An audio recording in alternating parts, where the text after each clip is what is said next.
Hello, my name is Michaela O'Connor Abrams, founder of Mocha Plus. Welcome to our Collective Conscience series. We created this series for you to bring together great minds from around the world on myriad topics that we hope will expand your mind, will challenge your current beliefs, and give you an opportunity to be inspired with every video. Enjoy. Welcome to Collective Conscience on Zoom. I'm Shelley Tatum Kieran, partner at Mocha Plus, and this is our 16th Collective Conscience on Zoom, which is an auspicious marker because that means we've been at this for 4 months now. So thank you so much for being here with us as we've been growing this wonderful program. We're thrilled to have you with us. So enjoy the rest of the conversation, and without further ado, here's Michaela. Thank you so much, Shelley. Well, our guest tonight is a dear friend and colleague. Bob Priestek and I began working together in 1996. I'd like to say it's when we just got out of college, but of course you would know that wasn't true if you've been with us for any of the past 16 weeks. What is so important to Shelley and me about Bob's presence tonight is that we have all wanted to know in one form or another, for one reason or another, when we are going to be able to gather again, and what does it look like when we're able to do that? In what form? What are industries doing to figure this out? Will, in fact, the new form, when we can, then let go of all of the restrictions that we've had, or are we actually going to evolve into a new paradigm completely that is part of where we are today and those restrictions, and taking advantage of things that are quote unquote more open? So in inviting Bob to do that, and as the CEO of one of the largest event and content and strategy producers in the world, I thought there was no one better to give us just an idea of what this looked like, and a lens through which each of us then can understand whether we are an attendee, an event organizer, an exhibitor, and a brand. What can we look for? So I promise also to leave 15 minutes at the end for your own questions for Bob, and he's providing a link with more resources that we will also put in chat. And as Shelley said, just put your questions in chat, or if you prefer to ask in person, our new Zoom person, then you simply raise your hand. So without further ado, Bob, thank you so much for joining. As I said, we've known each other for a very long time, and we, for another salon, we could do an entire comedy act on the people yeah. who worked. There's some stories. There's a few people on the Zoom that could add in to some of those stories too. It's fun. But, exactly right. So thank you so much for being here with us. yeah, thank you for having me, Michaela and Shelley. It's very nice. I'm a little intimidated because Bruce is on, and I never really like to present on something that Bruce has already presented on. So I'll do my very, very best.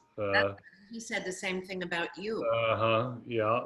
I did put together a couple of slides. We've been doing some research, so I'm happy to share a little snippet of that research tonight. So let me just put that up, and then just really talk about what's happening in the events industry.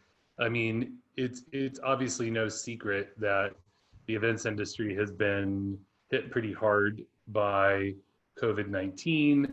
And, it's interesting. I was teasing with Michaela earlier, back to 1996, 1997. I just want to interrupt if you would go to presentation view, that would be. Yes, of course. Yeah, of course. Thank you. So one of I was joking with her that, some of these concepts that I think are going to emerge from this period, did it not go in? I don't know what's happening. There we go. There you go. Some of us have been talking about, I know Lenny, I see Lenny, Lenny and Michaela, a few of us have been literally talking about since 1996, some of the things that I think are going to be the new world order and kind of the reality of things. When we looked at our research, we started back in May when COVID, was, not new. We actually started tracking COVID because of our business in China in January. And put together our international risk team in February to really start taking action. But in about May, we started tracking sentiment. And the thing that we wanted to do with our sentiment research was not just look at one stakeholder, which is what we were seeing. A lot of folks were looking from one vantage point.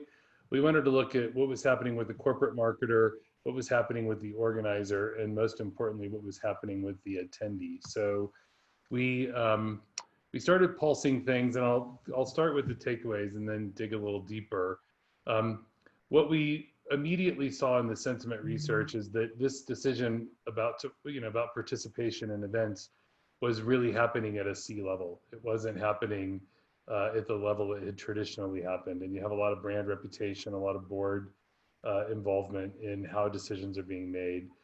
We immediately saw gaps between the different stakeholders. So it was interesting to see different perspectives. And then it was really, really clear that events were going to have to change. And what we saw early on was a lot of health and safety discussion, but quite frankly, that's quickly becoming table stakes. And there's a much more important conversation that's going to be taking place. It's probably not surprising that the overall sentiment is negative. Now, of course, there's plenty of people on this call who have experience with research or panels. And what you quickly see is that it doesn't take much to change it one way or the other. In fact, the research we just took out of the field last week, the last 3 days of the study, we had some positive news on US funding of vaccines, and we went up 3 points in a matter of a day. So, we're constantly forewarning people that this is sentiment, and of course, right now it's negative. There's not a lot of positive things to talk about, but 64%, of people saw it as pretty negative. 21% were neutral, and I don't know who the 15% that see positive out of all this, but there's some folks. And this is where I was talking about decision makers. Very interesting, definitely true in the corporate space. Our corporate customers, this is a C-level decision for sure. The brand reputation and reputational harm is under high consideration. A lot more involvement from risk management, compliance, legal. So in the organizer space, especially in the association world, a lot of board activity. I had a text message today from a large medical association who basically was letting me know that their board just arbitrarily decided today that they will not be holding their event in December. And I say arbitrarily because they had a timeline laid out for when they would make that decision. And in a single meeting, they scrapped the timeline and made the call today. So we're seeing more executive involvement and board involvement clearly in who's going to move forward. There's definitely a gap in perspective. Obviously, where we have some agreement is really, about the future, that events are still important, but organizers are more positive than corporate marketers or brand marketers and attendees. It's not surprising because organizers do that. That is their business. So they're more clear on how to organize events that can be safe. But we do have a pretty big gap about, if in-person events will remain at the same level of priority and around regional or smaller events. So I actually think that we're going to see more smaller events before we see bigger events, and I'll talk about that in a moment. This is pretty interesting.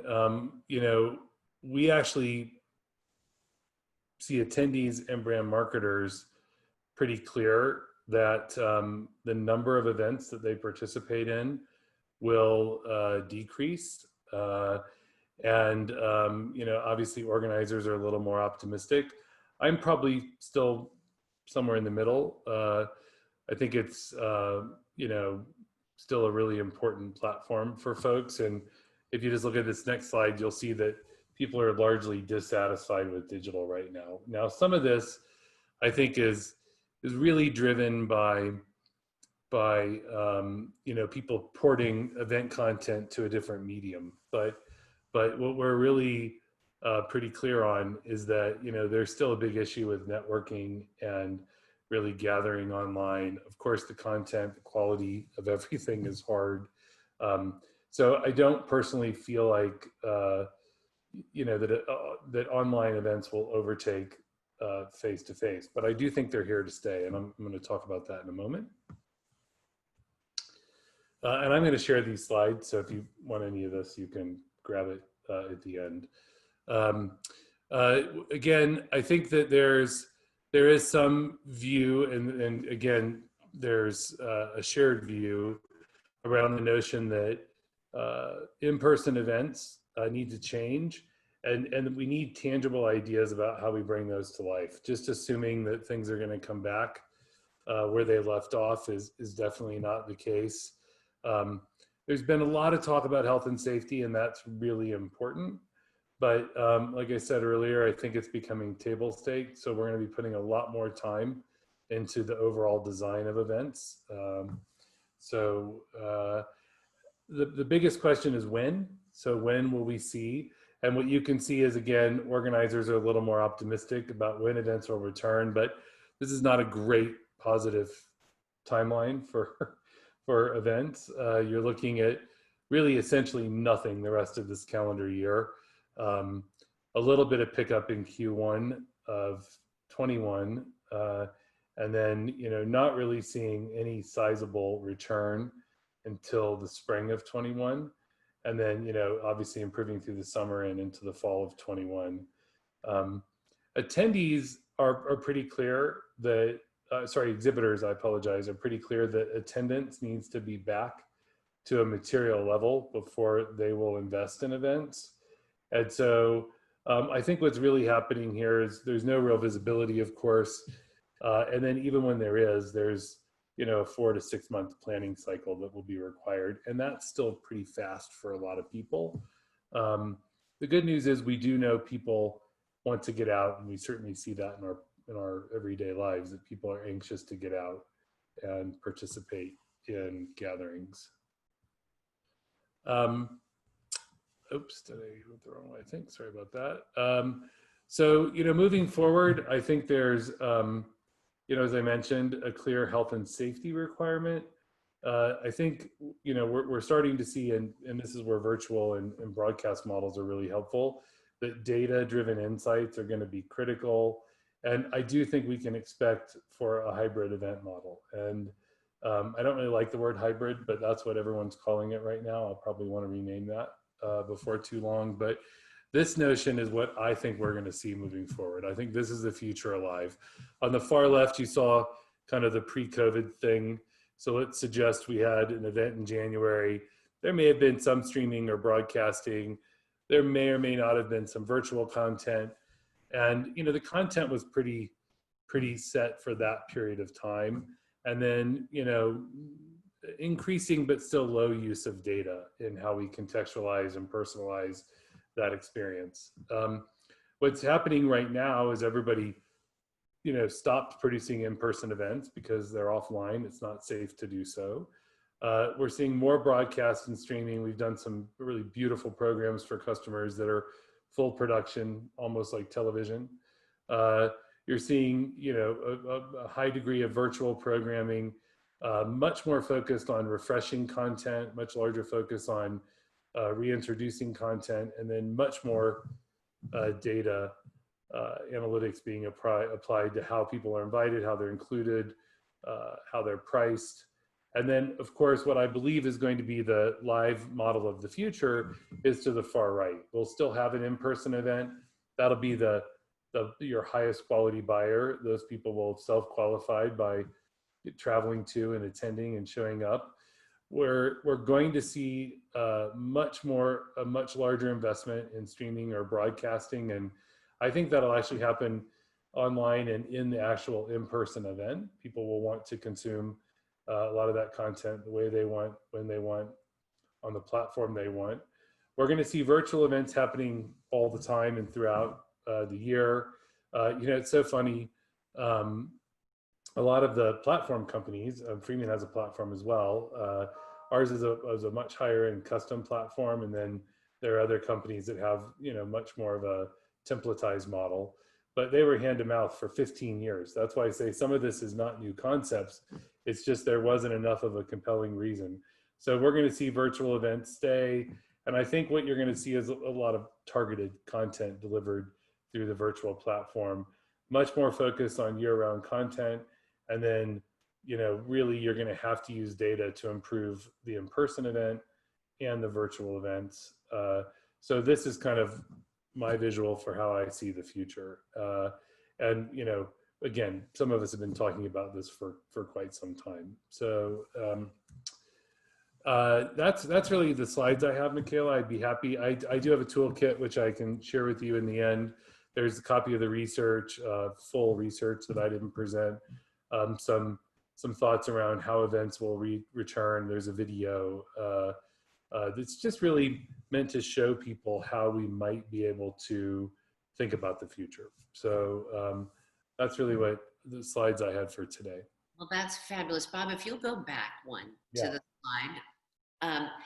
You know, as we were talking earlier before we went live, it was almost 25 years ago that you and I met at SoftBank when I joined to do a startup for them called WebSource. The whole idea was to create these year-long events so that the live events were a crescendo, not just an episode, and that the site with VRML and all virtual reality would keep everybody together as a community. And we were, you know, too early. That, of course, folded into ZDNet, which sold to CNET, and the rest, they say, is history.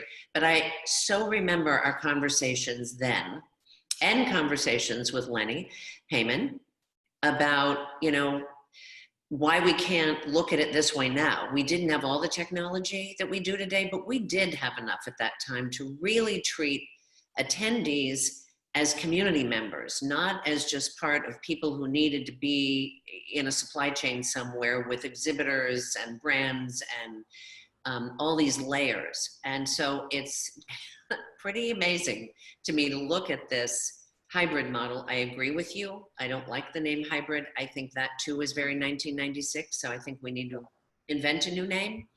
But the design of this entire interaction, as you said earlier, well, it just takes a good pandemic to force an industry that, of course, affects so many industries and so many jobs.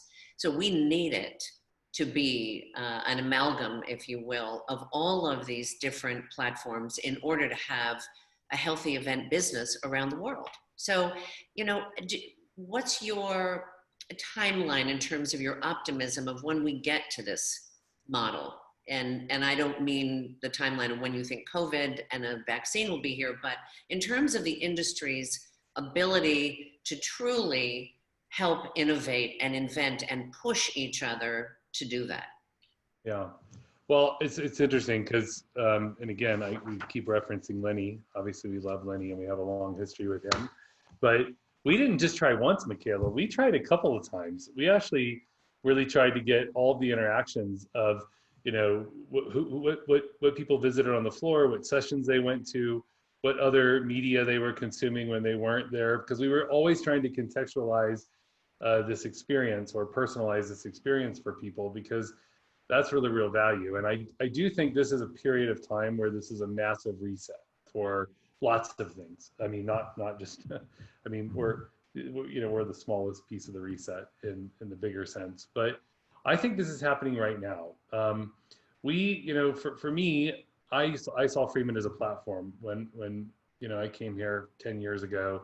I saw this incredible customer base and this loyal customer base. It's trusted Freeman for a long time, and other people are doing this too, but this is my experience. And Freeman really only played in the in-person world, and so we were largely a logistics and event tech business. That was the primary business. But then we added strategy and eventually digital marketing and creative and digital tools and digital platforms and an integration platform. And so we've been building all that stuff out. And I don't mean it to be a commercial for Freeman, but I'm just saying, when we were trying before, we didn't, not only did we not have all these platforms and social and all these different integration points, we didn't have anybody who was really capable of doing this. And we do this all day long. I mean, we just did a beautiful program 2 weeks ago for Esri, and you know, it's a real investment. I mean, it's a big content investment and a data investment. The rest of it is just a, you know, even the virtual platforms and the streaming platforms, they're vessels to carry the content and the personalization through data. I mean, the center of this circle is where I think we've made real progress, and I think it's meaningful, and I think we're going to continue to see more of that. Excellent.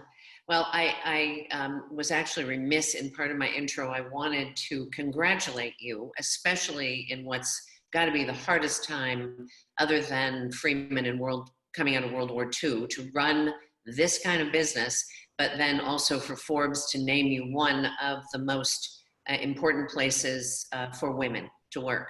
And that's a huge accomplishment. I know that didn't just happen by accident. It was very intentional, and your leadership made a big difference there. So congratulations and thank you. Yeah, thank you. It's such a conflicting time for everybody. You know, that news was really welcome last week, because last week we had CES cancel, we had Fab Tech cancel, we had, which is a fabrication show, we had the National Association of Convenience Stores cancel. And then we got the Forbes news, and that's not a pay for play. That's actually real, and we were super excited about it. And it has definitely been by design. This is a business and an industry that has largely been dominated by men for the last 100 years, and we have been working very, very hard to really change that. And so we launched a program called Forward 7 years ago, which was Freeman Women's Development Group, which later became really about a larger community. But we really looked at how do we support our female leaders and help them grow. And when I got to Freeman, we had one person that was female on our executive committee, which was Carrie Freeman Parsons, our now chair, Don Freeman's daughter. And today I'm glad to say it's 50-50, and we don't start hiring for any leadership position in the company before we have a 50-50 slate. So we don't even start the interview process until we have an equal slate of qualified candidates for the position. Because of course, we all know if you start as soon as you get the first round from the recruiters, they're gonna be disproportionately men. So we won't even start the interview process. So I'm really pleased. It was a nice bright spot last week. You should be. That's a really important accomplishment, and also because you're not a public company, your hand wasn't forced. It wasn't because of legislation about having to have women on a board. And so as you're based in Dallas, of course, it was a really wonderful thing to see. When I got that notice, I thought, great job. Yeah, thank you.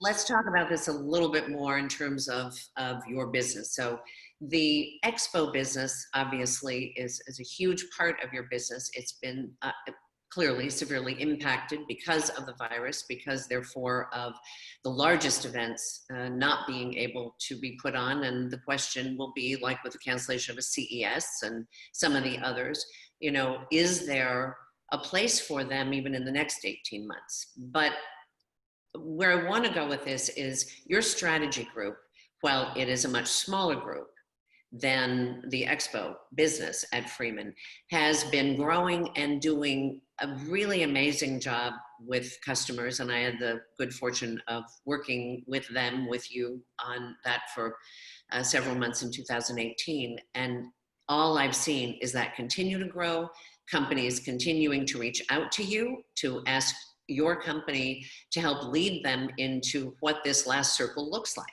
and how to do that. So if we're fast forwarding to 2030, is that now the largest part of Freeman's business? Well, I think it'll be the most important part. I don't know if it'll be the largest part in terms of revenue generation, because obviously when you go to produce things, you know, there's a lot of activity there. But what's been really happening with the strategy business, and we actually have been at this for a while, is that people are understanding that you would never go into an event without all the key positions filled out on a production agenda. But yet people go into an event all the time without a clear strategy. They have no idea. And when we started the strategy practice way back when, it was actually through an agency called Immersa that we sold to Freeman. You know, we had corporate clients, and we still have those today. You know, we're the agency of record for Microsoft and Cisco and Visa and lots of companies, where we actually help them do their portfolio planning and think about where they should participate and how to participate in an event, what should be their message, what's their intimacy strategy for their executives. So we do all that work, but then we've more recently, maybe in the last 5-6 years, started working with organizers and associations as well, because the model has to be reinvented. And because we have this view of the corporate market, we can actually apply it to the actual event that the organizer is creating and find those points of integration. So that's gone incredibly well. And then, like I said, we've added research, insights, we have data scientists in that group now. We have a whole marketing group that does digital marketing. So I think it's going to be really critical. And when you look at this set of circles on the far right, you see that that's at the center of everything we do. Your data strategy, your content strategy, your marketing strategy, that's going to all be really critical. And then, like I said, the streaming platform, the virtual platform, the physical facility where you hold the event, those are just vessels. What happens inside is what matters. Right.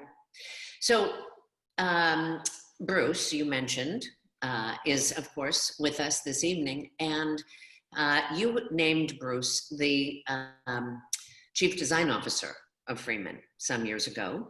And I remember being in New York and you saying, hey, you're here. Do you want to grab dinner? I'm having dinner with somebody you may know, Bruce Mao. And I, of course, almost leaped out of the window of my hotel with great excitement. And also because I had never had the pleasure of meeting his partner in crime and massive change and his wife, B.C. Williams. And we had this great dinner. And then I learned what you were thinking longer term. And again, I'm going back 4 years almost to that. So talk a little bit about how design and what you knew with Bruce and his knowledge and his incredible leadership and intellect around design and change that he would bring to Freeman to help enable all that you've just been talking about. Yeah, well, I flew into Chicago to meet Bruce in DC, and we were in one of those basements of a terrible airport hotel for a quick meet and greet. And of course, I was immediately smitten with BC because she's a charmer. And Bruce, I was like, I don't know about this guy, but I'm just kidding. But I'd read Massive Change, actually, the book, and I knew that Bruce had done some work with Freeman and McDonald's some number of years beforehand, and so I asked. I was very focused on how we were going to design a much more meaningful experience for attendees, which is what I'm always thinking about. Again, all of us media folks were trained around content and the audience. I mean, that's I'm always thinking about that. And I would walk around shows and I would just think they're awful. I mean, sometimes I would think they literally look like they're 3 decades old. And where's the compelling thing that's going to attract future generations to want to be around these events? We know there's so much value there, but we're still looking. And what I really didn't start seeing was any young people. And sure enough, we did research through our research group, and we found out that the audience that attended events was getting older every year, which meant there were not enough young people coming into the to attend events and into the industry. So anyway, I really went to Bruce, and I loved his and BC's approach because I laid out this incredible opportunity, and Bruce said, well, let's think about it. And he went and attended a few shows and took pictures, and so kind of validated the challenge. But what I really saw was this notion of applying design thinking and Bruce's design principles to live engagements and thinking differently about what are we really designing for. And we've done a ton of work there. It's still not where I'd like it to be because it's just a long process to change the way the industry thinks. I do think this pandemic, if I go into the silver lining speech, is going to help us redesign and think about things. And, they don't have to always be outrageously expensive. As Bruce likes to say, anybody can design a $2,000 chair.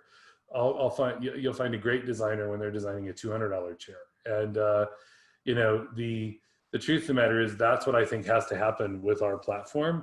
And I personally think it's just going to get better and better, because I think we are going to get back to quality over quantity. And I think we're going to design, we've also made a huge investment in production. I don't have this on, it's kind of implied in the in-person event, but we're going to continue to make investments in production, because these need to be productions. They need to be highly produced, highly personalized, and we have the ability to do it. But design's going to play a huge part of how we reinvent events.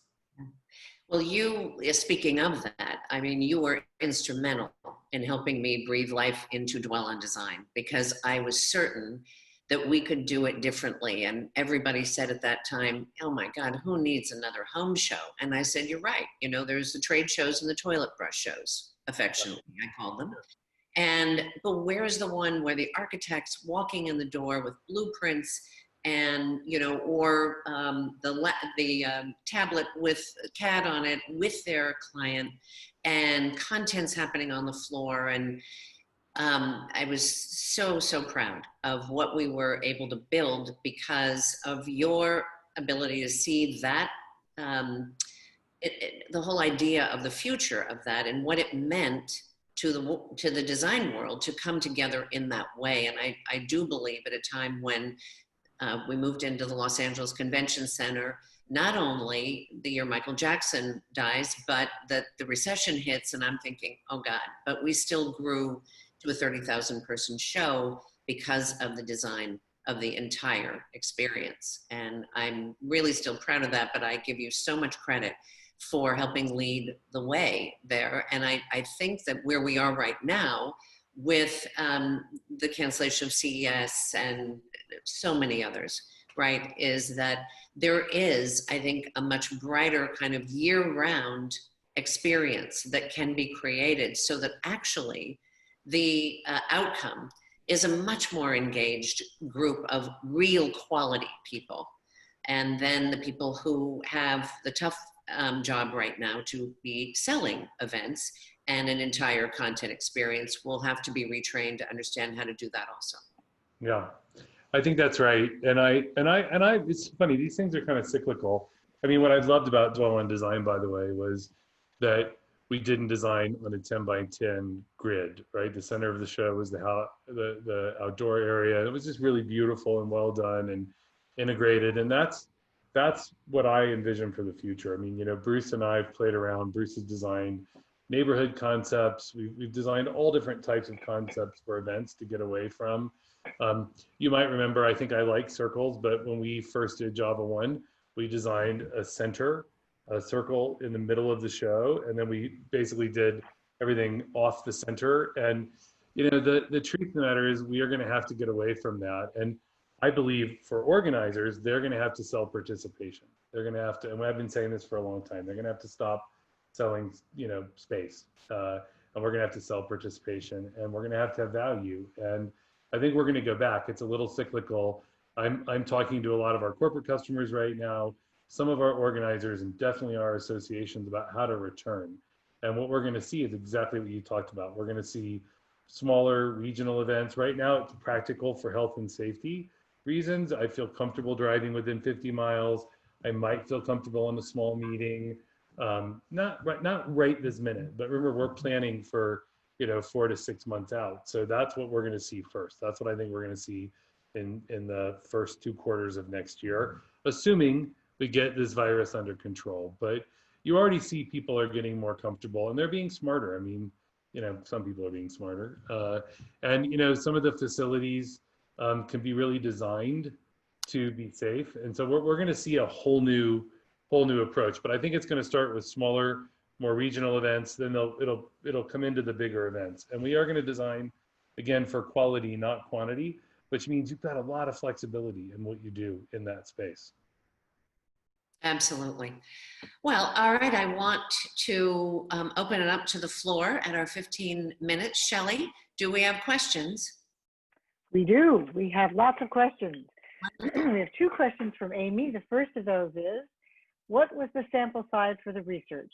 Interesting that all curves mirror one another so closely.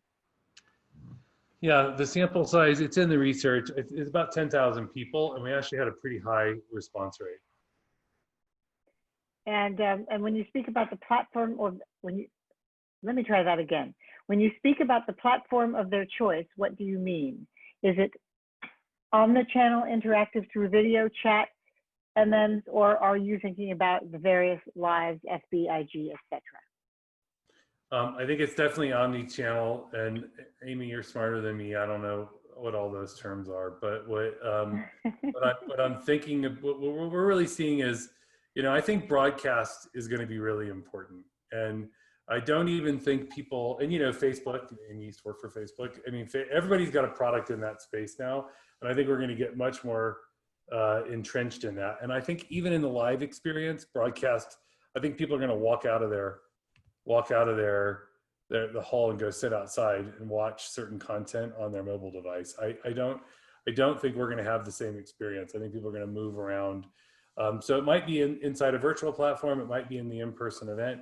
It might be its own standalone thing. So I think we're just going to see, and I think we're going to see lots of ways to deliver it, which is why I'm more focused on data, content, strategy than I am platforms. Okay, and this is from somebody by the name of Michelle Jarris. I don't know if she's familiar to you, but Yes, the question is, the data Freeman is collecting and the research framework could be very useful to educators navigating remote learning. Is Freeman doing any work with educators, or at least disseminating the data to educators? Yeah, so we own part of a company called Blue Sky, which is an online learning and education platform. And that work is being integrated in to everything that we're doing. We are actually about to launch a subscription service for some of the insights from our data scientists. So there's more to come on that, Michelle. We might need you to come help us again. Well played, Michelle. Yes. Okay, from Catherine, what does Bob think is necessary to attract younger attendees to conferences as they evolve, continuing to serve older attendees who might have more purchasing power and influence?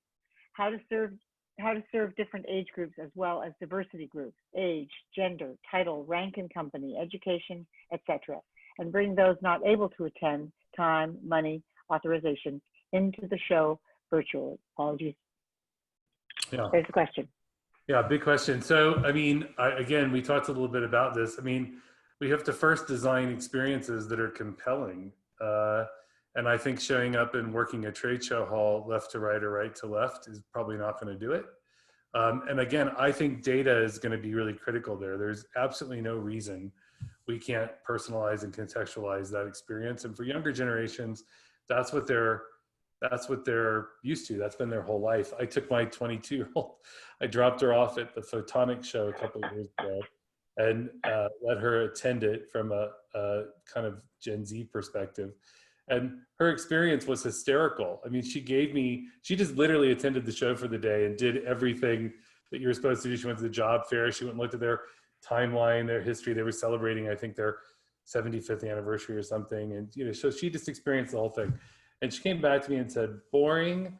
Why would you have a timeline showing 75 years of history and have it be printed on foam paper or whatever she called it? Why wouldn't it be digital? Why wouldn't it be live? Why wouldn't I be able to walk up and touch it and have it expand and see the whole history? I went to the job fair and they weren't interested in me because I'm a young person, but aren't they trying to attract young people? I mean, she just tore the whole experience apart, and it wasn't that specific show. It was the experience we see all the time.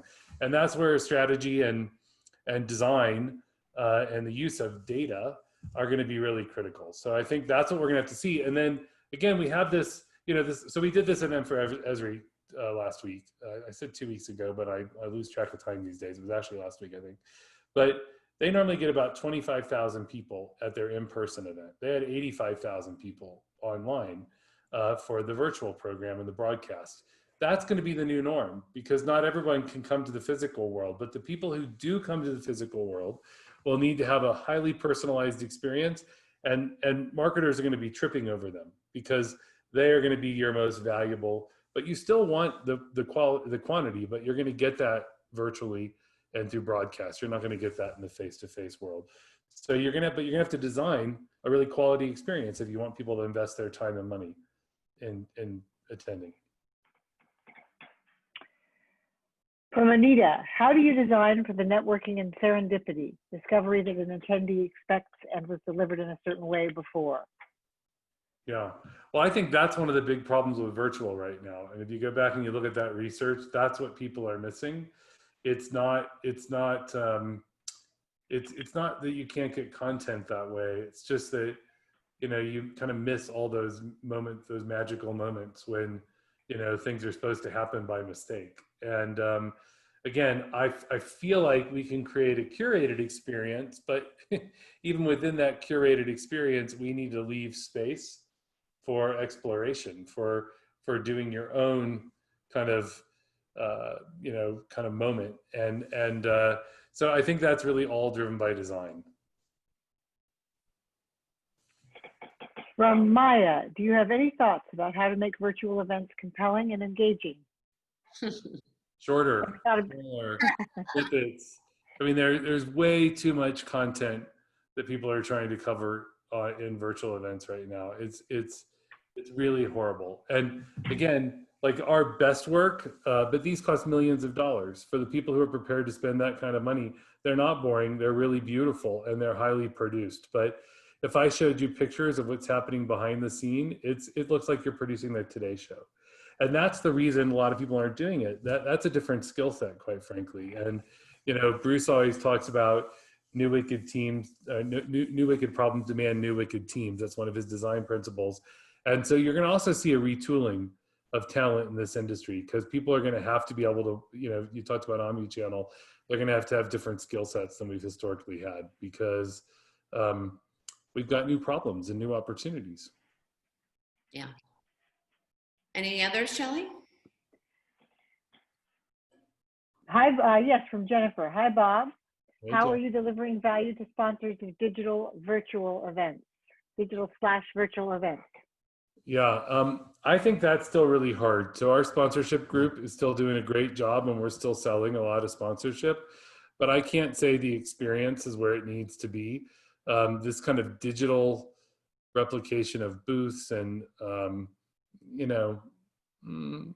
it's kind of an online directory, basically. I'd say that's not where it needs to be yet. I think there's a lot of experimentation going on there. Informa, and Lenny's probably not wanting to talk about that, but Informa's trying some really interesting stuff around their fashion portfolio. But I would say that it's still not quite as compelling as it needs to be. But that's why I think you're going to see people go back to in-person events, because you still have to bring your brand to life. And it's very hard to do that in the digital world. I mean, you're competing with the web. Yeah. Anything else, Shelley? No, I actually had something to add, which is that I think I think one of the biggest, or I wonder if one of the biggest challenges might be that the thing that everybody misses, I think, also is just being together. The actual, the actual concept of human beings, touching each other shoulder to shoulder and in a room or meeting and having cocktails, or just, going to shows and knowing you're going to run into a person you've known for a long time. It's more than networking. It's really just the personal stuff that happens. It's so intangible how to grasp that virtually, because it's hard to make it interactive, I suppose. Yeah, I mean, I think people miss the human connection, and I think, like other models, while this one may be disrupted, I don't think it will go away just for that reason alone. People still want to gather; they want to be together, and so I completely agree, Shelley. So our colleague and friend Lenny is asking the question that you and I talked about before we went live. Like, so we get through this, right? And let's just fast forward to, for argument's sake, a year from now.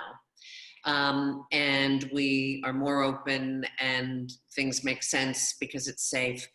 Does that mean the virtual goes away, or do we all of a sudden have this permanently changed paradigm? No, I think it's permanently changed. I think what I think is interesting is a lot of the things that we've been talking about, COVID is actually going to help us with, which is really hard to imagine that. But um, even the comparison to like cleaning and enhanced cleaning and safety protocols or whatever, that really drives towards personalization. And so I think we're going to see that in the in-person event, of course, but we're going to see it in the virtual. And I think what we're going to see is, oh, here's a virtual program for 2 hours and it's for supply chain executives, and oh, this is for finance executives. And we're going to basically see all that pre and post content go virtual.